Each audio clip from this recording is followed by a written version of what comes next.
Meus queridos alunos do nono período, nós vamos dar sequência aos nossos estudos pela via remota e nessa aula nós falaremos das 4 decisões possíveis ao término da primeira fase do procedimento do júri.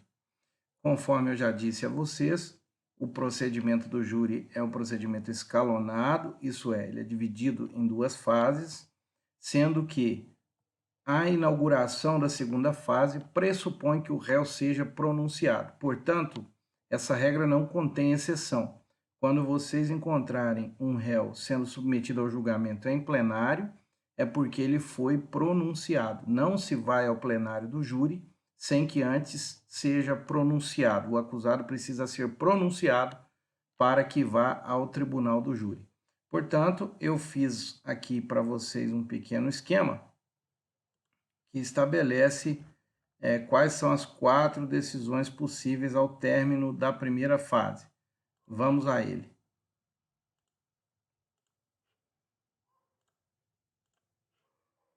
Ao término da primeira fase, 4 decisões distintas são possíveis, sendo elas pronúncia, impronúncia, absolvição sumária ou desclassificação da infração para outra qualquer que não seja da competência do júri. Portanto, nós vamos tratar agora da pronúncia. Pessoal, o que nós precisamos saber sobre a decisão de pronúncia? A pronúncia é uma decisão interlocutória mista.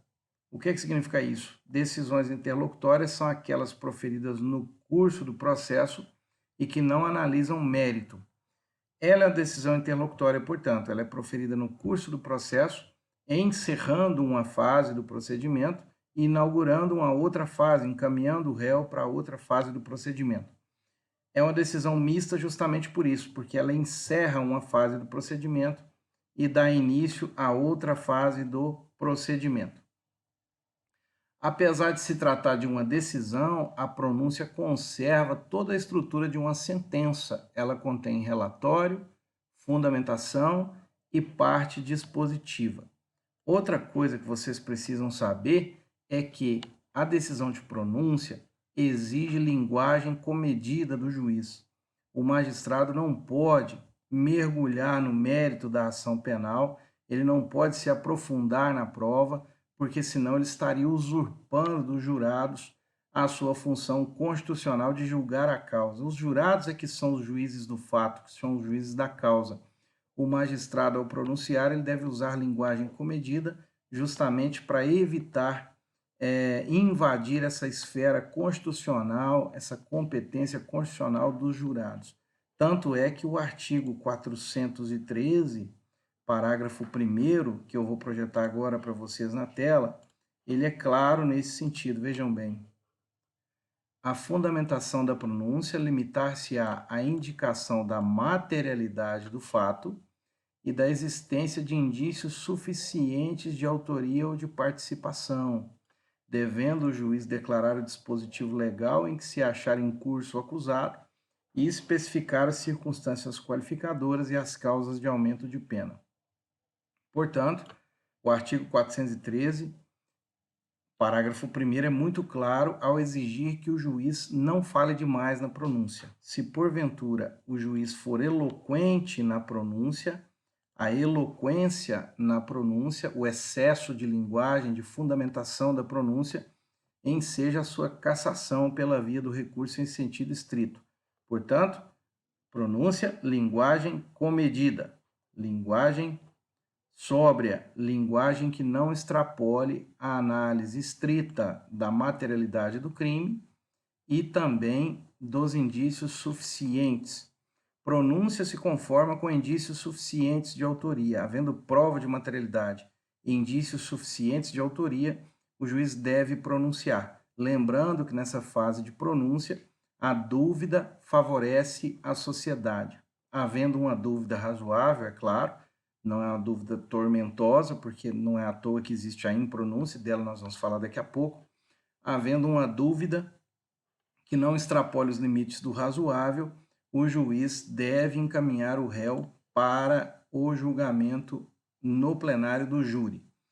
Eu já disse isso a vocês, digo de novo, recurso contra a decisão de pronúncia é o recurso no sentido estrito, artigo 581 do Código de Processo Penal. Anotem aí, artigo 581 do Código de Processo Penal, lá existem vários incisos e um deles trata justamente do recurso que ataca a decisão de pronúncia.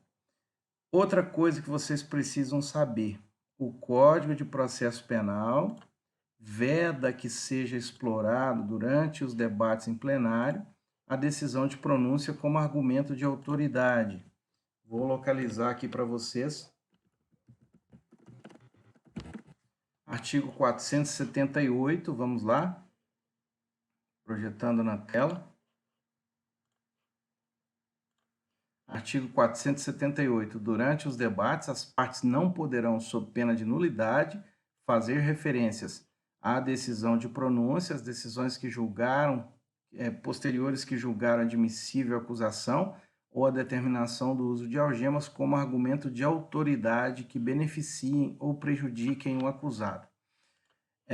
Como advogado do júri, durante alguns anos já de labuta, o que eu já percebi? Antigamente, o órgão do Ministério Público, era muito comum o órgão do Ministério Público explorar a decisão de pronúncia quando ela tinha uma argumentação mais profunda, explorar a decisão de pronúncia para os jurados, sob argumento de que o juiz, em sendo juiz togado, bacharel em direito, profundo conhecedor da lei e dos fatos, se o juiz fez determinada afirmação contrária ao réu, determinada afirmação que beneficie os interesses da acusação, é porque o juiz tem razão em fazer isso e os jurados deveriam seguir o entendimento da pronúncia.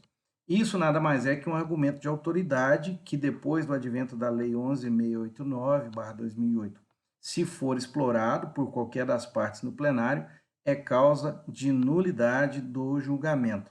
Nulidade essa que decorre da lei, apesar de ser absoluta. É bom que a parte prejudicada faça constar na ata imediatamente as expressões que foram utilizadas, para depois, no eventual recurso de apelação, poder explorar isso e buscar a anulação do julgamento. Repito, no meu entendimento, a nulidade é absoluta porque decorre da lei, mas a parte tem que demonstrar esse prejuízo lançando na ata qual é a expressão que foi utilizada durante os debates pelo orador, a fim de que busque eventual nulidade do julgamento pela via do recurso de apelação.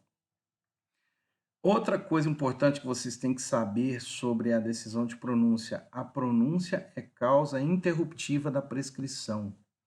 Pronúncia é causa interruptiva de prescrição. Vejam no artigo 117 do Código Penal, 117 do Código Penal, que ela é a segunda causa interruptiva da prescrição.